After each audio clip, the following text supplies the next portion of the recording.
Good day, Suke. I-scan natin tong Toyota Vios na ginawa natin kasi mababa yung minor. Ayan. So, ignition on. Ayan, kailangan naka-ignition on pag mag-scan ka. Ayos to ah. Lulo ko to ah. So, enter. Diagnose. Pasok yan. Ito mo.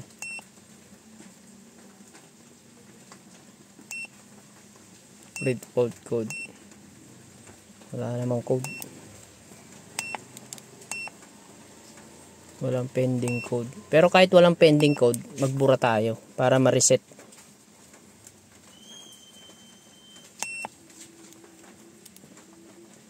Reset natin.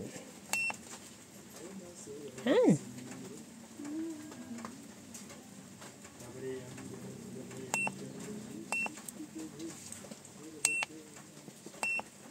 Okay.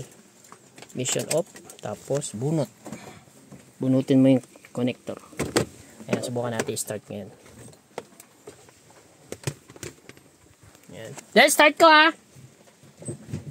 Start ko! Okay, start.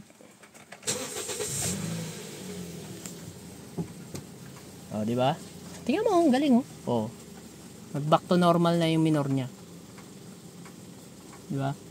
Kaya kahit wala tayong nababasang fault code, siguro sa ibang scanner na malalaki kasi yung scanner namin generic lang, medyo ano lang, mababa lang. Pero kahit papaano, pwede mo siyang i-reset kahit wala siyang nababasang fault code. Reset mo para ma-relearn ba. Ayan oh, tumaas yung minor niya.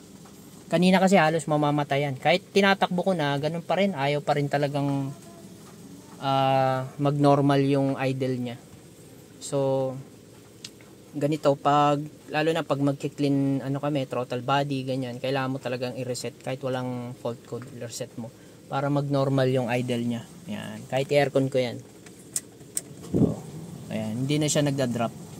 Hindi katulad kanina, grabe yung drop niya pag nag-aircon, talagang bagsak talaga yung minor niya. Yan. Oh, di ba? Oh, di ba? Hindi na siya.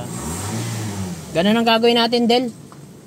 Pag nagkalikot tayo, nagtanggal ng battery, i-reset natin kahit walang nababasa kahit walang nababasa. Tingnan mo, nag-normal no, kahit naka-aircon. 650 kanina, halos mamamatay na. 200 lang. Halos mag-zero. Ang tagal, dalawang ikot ako, hindi nag-normal eh. Ganun pa rin eh. Pero ngayon, tingnan mo, normal na oh. Kahit headlight mo pa yan. Hindi na nagda-drop. Haha. O, alam na. Okay. Okay na. Good job.